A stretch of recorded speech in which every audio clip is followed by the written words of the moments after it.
Salut tout le monde, j'espère que vous allez bien. On se retrouve aujourd'hui pour discuter nouveautés make-up. On va discuter des sorties à venir ou des nouveautés qui sont déjà sorties pour savoir, pour vous donner un petit peu mon avis, mon ressenti, savoir si je vais les acheter ou non. Donc n'hésitez pas à faire de même en commentaire. On va commencer tout de suite par la dernière sortie de By Terry dont je vous ai parlé dans mon haul, donc n'hésitez pas à aller le voir. Il s'agit de la palette Hyaluronic Hydra Powder Palette, donc qui est en deux teintes.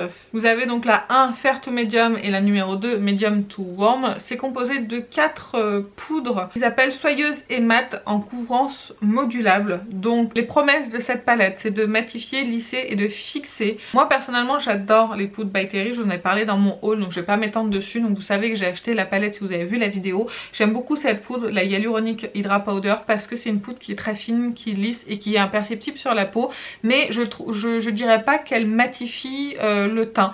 Donc j'ai foncé dessus quand la palette est sortie, même si c'était 52 € sans code promo, parce que j'adore les poudres et que j'ai déjà la version classique blanche. Alors d'ailleurs je suis très contente dans cette palette, on retrouve pas la classique blanche dans les 4 pannes. Ils auraient pu mais non, ils en ont inventé 4 nouvelles poudres, donc là je suis vraiment très contente. Donc oui, j'ai acheté et je voudrais savoir si vous c'est le cas. Toujours chez By Terry, By Terry nous a sorti des Hyaluronic Hydra Balm, donc qui existent en plusieurs teintes. Donc ça c'est là un peu la mode des baumes comme ça, des baumes à lèvres teintés. Ils arrivent quand même un petit peu tard hein, parce que ça fait longtemps qu'on a ce genre de produit là sur le marché. Après je me suis pas laissée tenter, By Terry c'est une marque quand même qui est assez chère. Acheter un baume à lèvres coloré chez eux, je vois pas l'intérêt. Dans les moins chers, vous avez ceux de MAC, vous avez sûrement d'autres moins chers ailleurs, donc non. Moi c'était non, je voulais pas acheter plein tarif. Je dis pas que ce sont des mauvais produits, je pense qu'ils sont très beaux, qu'ils sont très bien. Connaissant les produits By Terry en général, ce sont de bons produits. Mais là non, ça m'a pas tenté plus que ça par rapport au prix et au fait que ça soit pas non plus une nouveauté et qu'ils soient un petit peu en retard sur le sujet je trouve. On passe maintenant à Anastasia Beverly Hills qui nous a sorti plusieurs nouveautés. Elle nous a sorti des blush sticks, des highlighter sticks et des bronzers crème. Alors c'est la tendance hein, de toute façon des bronzers, blush, crème, ce genre de choses. Je trouve pour une grande marque comme ça qu'elle est un petit peu à la traîne. Je sais pas ce que vous en pensez, mais les sortir là, je crois que c'était au mois de juillet. Fin juillet, peut-être début août, si je vous dis pas de bêtises, qu'elle a sorti ces nouveautés. Je trouve que ça arrive un petit peu tard parce que c'est quand même les textures crème, on aime bien les mettre en été. Moi je les aurais sorties plutôt pour le mois de mai voire juin pour que les gens aient le temps de les acheter et de les apprécier. Mais là du coup je trouve que c'est un petit peu dommage de sortir cette collection pour moi qui est une collection d'été si tard. Je sais pas ce que vous en pensez. En tout cas j'aime beaucoup les blushs, ils sont très beaux, il y a de superbes teintes. J'ai voulu en acheter un sur le site de Beauty Bay mais ils avaient plus de stock sur rien donc j'ai pas pu. L'highlighter, j'ai vu la revue de Sananas qui disait que c'était pailleté donc j'ai dit laisse tomber, je suis pas très fan des highlighters pailletés. Je préfère des highlighters plus discrets. Et j'ai acheté donc le bronzer crème en teinte Golden Tan. Si vous avez vu mon haul, vous le savez déjà. Donc voilà, j'ai juste craqué pour ça. Et finalement, je prendrai pas un blush. Je vais plutôt me concentrer sur les nouveautés qui vont arriver. Et surtout qu'on a bientôt Noël qui arrive. C'est pour ça que je vous fais cette vidéo maintenant. Parce qu'après, on aura une vidéo sur nouveautés sur les collections de Noël. Que je vous ferai avec grand plaisir pour vous dire ce que j'en pense et si je vais acheter ou non. Donc voilà, là on est vraiment sur les dernières nouveautés qui viennent de sortir ou qui arrive sur le mois de septembre. Et j'ai vu là hier je crois que Anastasia Beverly sortait un concealer. Mieux vaut tard que jamais hein.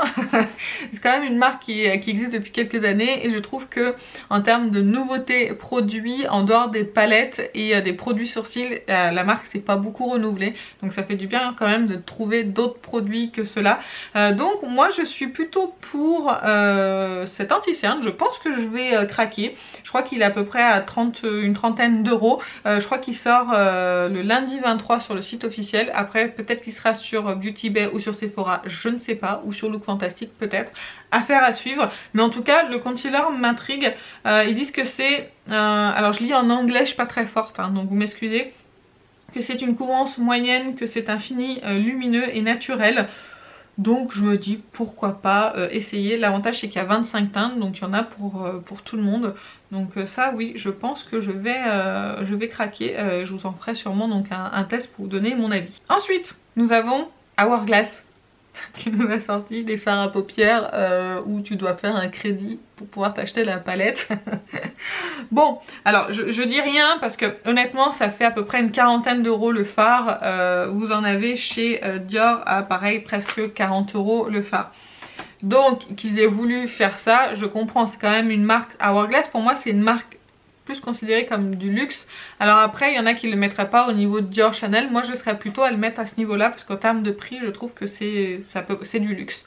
Donc en fait le prix m'a choquée quand j'ai vu, mais en fait finalement par rapport à Dior c'est à peu près la même chose, c'est à peu près les mêmes tarifs, donc finalement ça me choque plus tant que ça. J'avais envie de tester un fard pour voir ce que ça donne, pour voir si vraiment ça vaut le coup, parce que le fard Dior il est très beau mais on en a des moins chers et de meilleure qualité. Peut-être que c'est pareil avec Hourglass, je ne sais pas, mais en tout cas j'avais envie de tester. Je trouvais que le packaging était très beau, que ça soit la petite palette avec un seul fard ou la plus grosse où vous devez payer une blinde pour l'avoir.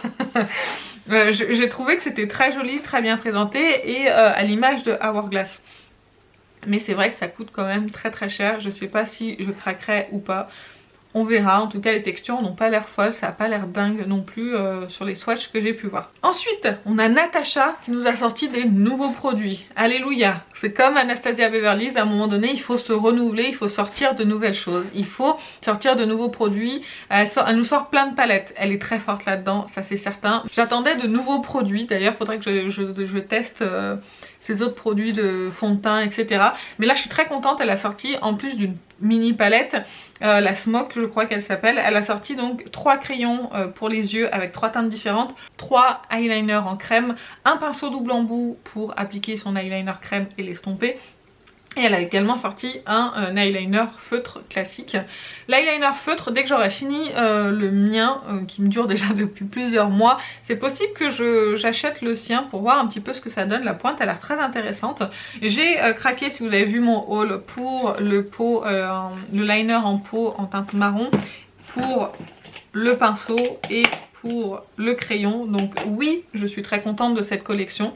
Je suis ravie qu'elle ait sorti de nouveaux produits enfin autres que des palettes. Ça fait du bien de voir autre chose chez Natasha Denona. Donc c'est pour ça que j'ai acheté aussi. Après les prix ça respecte la marque, hein. C'est 25, 26 ou 27 euros le crayon. Pareil pour le pot. C'est les prix Natasha Denona, donc je suis pas vraiment choquée. Après je les ai pris avec un moins 25% donc ça passe. Mais bon c'est vrai que je suis très contente. Mais par contre la palette pour moi c'est niette. Un lumineux dans tous ces mats, je trouve pas... J'aurais préféré au moins 2 lumineux pour accompagner les mats. Je pense que c'est de très bonne qualité hein, mais moi c'est pas des teintes qui m'attirent. Et encore moins quand il n'y a pas beaucoup de lumineux. Donc non, je n'achèterai pas cette mini palette. Ensuite nous avons MAC qui nous sort une collection d'automne que je trouve très vilaine. Je suis désolée, j'aime pas critiquer comme ça. Mais j'aime pas du tout. Je vous mettrai de toute façon, hein, vous avez pu voir depuis le début de la vidéo, les visuels. Dans cette collection, il y a toujours le Prep and Prime, là, le Fixe Plus restylé. Là, il y a des crayons pour les yeux. Un or, un bleu et un vert. J'aime pas trop les couleurs. Et des, je pense que ce sont des rouges à lèvres MAC. Alors je sais pas si c'est des teintes en édition limitée. Je ne sais pas du tout, je connais pas assez MAC pour vous le dire. Mais ils ont sorti 1, 2, 3, 4, 5, 6 rouges à lèvres avec le même packaging, avec des fruits pourris, des tomates pourries, je sais pas ce que c'est, mais en tout cas je trouve ça très vilain, je n'aime pas du tout. Dites-moi ce que vous en pensez, mais j'aime pas, voilà, j'aime pas du tout. Je vais pas dire que c'est moche parce que j'aime pas, mais parce que j'aime pas dire ce genre de choses, mais c'est spécial. Ensuite nous avons Dior qui nous a sorti sa collection d'automne. Alors 2 petites palettes avec 5 fards dedans qui sont ma foi très mignonnes, mais bon je suis pas très fan de la qualité des petites palettes Dior. On a mieux maintenant à part celles qui sont dures addict. Par contre, les blushs sont tellement beaux. Mais vraiment, hein, les deux blushs, que ça soit le rose ou le corail, ah, ils sont sublimes. Mais bon, ça va être encore 40 € le blush. Je suis pas sûre d'acheter. Mais en tout cas, je les aime beaucoup. J'aime beaucoup le design des poudres, c'est très beau. La couleur des blushs n'a rien de transcendant, on trouve ça ailleurs. Mais je trouve ça très beau. Voilà, j'avais envie de vous le dire. Donc c'est possible que j'achète. Par contre, là où je suis... très étonnée de la collection d'automne, c'est de Chanel. Je vais vous mettre un visuel où vous avez le vernis, un fard métallique et le crayon tout en des tons kaki, marron kaki. J'ai vu ça, j'avais envie d'acheter les trois. Alors pourtant les vernis Chanel, j'aime pas le pinceau qui est très très fin, moi j'aime bien les pinceaux assez larges, plats et qui épousent bien la forme de l'ongle, ça va plus vite pour les appliquer. Mais là le fard métallisé avec le crayon kaki, je crois que je vais craquer, c'est fort possible. Ils en ont sorti d'autres, hein. Vous avez du un peu plus burgundy, un peu rose, vous avez du champagne, vous avez du gris. Oh, mais moi je trouve ça sublime. Les tons kaki déjà c'est ce que j'adore. Et en plus là en automne, avec l'automne qui va arriver, je suis super fan. Donc ça franchement c'est fort possible que j'achète. Je crois que je n'ai pas de maquillage Chanel. Donc ce sera peut-être l'occasion de tester. Ensuite nous avons Charlotte Tilbury qui nous a sorti une petite collection fort sympathique avec une palette teint. Je crois qu'elle s'appelle la Super Nude. C'est la Super Nude Collection. Et c'est la Glow Gasm. Voilà, elle s'appelle comme ça la palette. Oh, ça me donne envie. Hein. Mais à 75 €, non. J'attendrai à avoir une promotion chez... Peut-être chez Fil Unique, en général, ils ont des moins 25% ou une soirée gold, une journée gold ou un code gold de Sephora, on ne sait plus comment les appeler maintenant. Donc je vais peut-être attendre, voilà, on verra. Je vais peut-être attendre, mais en tout cas cette palette me donne fort envie, hein, n'est-ce pas? Et les rouges à lèvres, on en parle parce que la palette pour les yeux... pour moi, il n'y en a aucun intérêt. Mais alors, les rouges à lèvres nude, j'adore les rouges à lèvres Charlotte Tilbury. Ils ont une texture hyper fine sur la bouche. Ça tient bien. C'est des textures très élégantes et très fines chez Charlotte Tilbury. Et j'adore ces rouges à lèvres pour ça. Et il y a au moins 2 teintes qui me plaisent dans ces nudes. Donc bon, bah écoutez, c'est possible que je craque. On verra bien. Mais en tout cas, la palette, ouais, elle me fait fort envie quand même. Elle est belle. Hein. Les swatchs sont très beaux aussi. Hein. Et vous avez un blush, un highlighter et 2 produits pour sculpter ou bronzer. Et je sais que les poudres sont très fines et sont très élégantes. Donc moi ça me donne vraiment envie. Ensuite on va parler que de palettes maintenant. Charlotte Tilbury encore. Elle nous sort une palette pour les yeux pour l'automne. Je vous en ai déjà parlé sur Instagram. Elle va encore coûter 75 €. Elle aime bien ce chiffre apparemment. Je ne sais pas si je craquerai à 75 €, mais la précédente, donc de l'année dernière, je l'avais payée 50-52 € sur Cult Beauty. S'ils refont des promotions, moi je dis oui, je l'achèterai. Oui. Les tons me plaisent vraiment beaucoup. Je pense que je suis attirée plus par les teintes un petit peu orangées, cuivrées et les teintes kaki plutôt que les autres, mais c'est pas grave. J'ai déjà acheté des palettes pour moins que ça. Donc ouais, ça je vais craquer, j'en suis presque sûre. On a également Beauty Bay qui nous a sorti une jolie palette, la Wilderness palette. J'ai hésité à la prendre, elle coûte 18 €. Mais ce qui me bloque, c'est que déjà il y a 7 fards lumineux dedans. Pour moi c'est pas assez. Sur 20 fards, c'est pas suffisant pour moi. J'aime bien quand c'est presque moitié-moitié, vous voyez. Par contre, elle est très belle. La Color Story est sublime, j'aime beaucoup. Mais j'étais pas sûre, en fait elle est dans mon panier. Aujourd'hui il y a moins 25% chez Beauty Bay au moment où je filme ces vidéos. Et je suis en pleine hésitation. En plus c'est une palette que vous allez voir partout. Donc je vous en parlerai pas forcément en vidéo parce que vous allez la voir partout. Peut-être que si je la commande je ferai des make-up sur Instagram ou ce genre de choses. Mais vous allez la voir de partout parce que je pense que beaucoup l'ont acheté par sa Color Story qui est quand même assez unique et très sympathique je trouve. C'est bien fait. Je trouve qu'elle est très bien faite la Color Story. Donc voilà, je sais pas. Je suis en pleine hésitation sur cette palette. N'hésitez pas à me dire vous si vous l'avez commandée. Ensuite on a NARS. Alors là NARS ils ont créé une palette. Ils se sont dit Aurélie qu'est-ce que tu veux dans ta palette? Et ben moi j'ai dit je veux du kaki, je veux du bordeaux. Et ils ont dit je te fais une palette. Oui écoutez on a le droit de rêver n'est-ce pas? Donc j'ai cette petite palette qui devrait arriver je crois au mois de septembre. C'est de la collection Climax. Je vais l'acheter parce que je suis très contente. La dernière palette NARS que j'ai achetée, et je suis vraiment ravie de cette dernière palette. Les lumineux sont sublimes, les mats sont très bons. Et là, j'ai envie de craquer. En plus, sur une palette de 9 fards, on a 1, 2, 3, 4. On en a 5 lumineux et 4 mats. Autant vous dire que je suis ravie sur la balance lumineux et mat. Donc ça, oui, je vais craquer.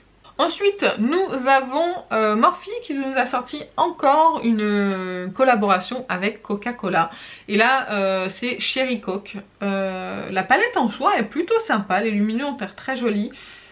C'est pas les teintes qui m'attirent le plus, ce genre de rouge rosé comme ça, c'est pas ce que j'aime le plus. Mais il faut avouer que la Color Story est très bien et très jolie. Après, la qualité Morphe, j'ai très peu testé de palettes de chez eux, donc je saurais pas vous dire. En tout cas, le packaging, on dirait du Too Faced. Ils ont dû dire, tiens, Too Faced, tu fais plus de chocolate bar en ce moment, on va prendre ton packaging, ok? Elle est jolie, ça fait penser à du Too Faced. Après la qualité je ne sais pas, mais en tout cas j'achèterai pas ça. Ensuite nous avons Urban Decay qui nous sort une nouvelle palette, une Naked, la Naked Cyber. Je la trouve au niveau packaging pas terrible. Je vous avouerai que je suis pas super fan du packaging. Par contre quand j'ai vu les teintes à l'intérieur, que je voyais un petit peu des duochromes dedans, ça m'a quand même appelé. Je suis en pleine hésitation sur cette palette. Elle sort au mois de septembre là je crois. Et il y a des teintes qui ont l'air ma foi très belles. Mais j'ai peur que ça soit juste un fond satiné ou métallique avec des paillettes d'une autre couleur. Ça n'a pas l'air pour certains fards mais ça a l'air pour d'autres. J'ai un petit peu peur de ça. Surtout que si je veux des fards à effet, j'ai tout ce qu'il faut avec Glam Shop. Et on a sur des fards qui sont hyper intenses. Donc honnêtement, je ne sais pas si je vais craquer sur cette palette. Je suis en pleine hésitation. Dites-moi vous ce que vous en pensez de cette Naked Cyber. Parce que je suis pas fan en général de la qualité Urban Decay. J'ai juste une Oni et la Naked 2 et la Naked 1. Les autres je les ai toutes revendues parce que j'ai mieux dans ma collection que je préfère utiliser. Donc j'ai peur que ça soit ça en fait avec cette palette.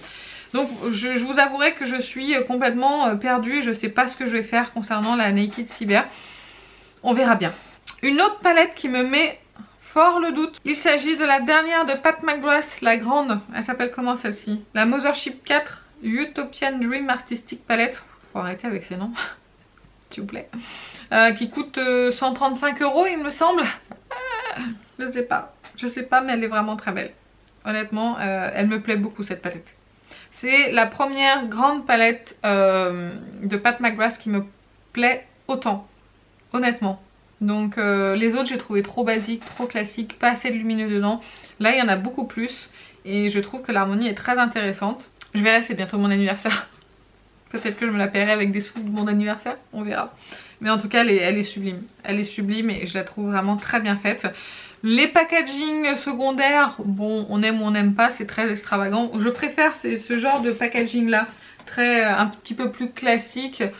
Comme ça un petit peu plus passe-partout que ces packaging où il y a des têtes de femmes dessus avec plein de choses dessus. Mais bon bref c'est son univers mais cette palette me fait fort douter.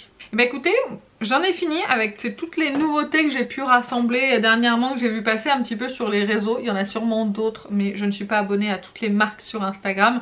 Et c'est là où on voit les nouveautés sortir. Et voilà, je vous ai présenté un petit peu un ensemble de ce qui va arriver.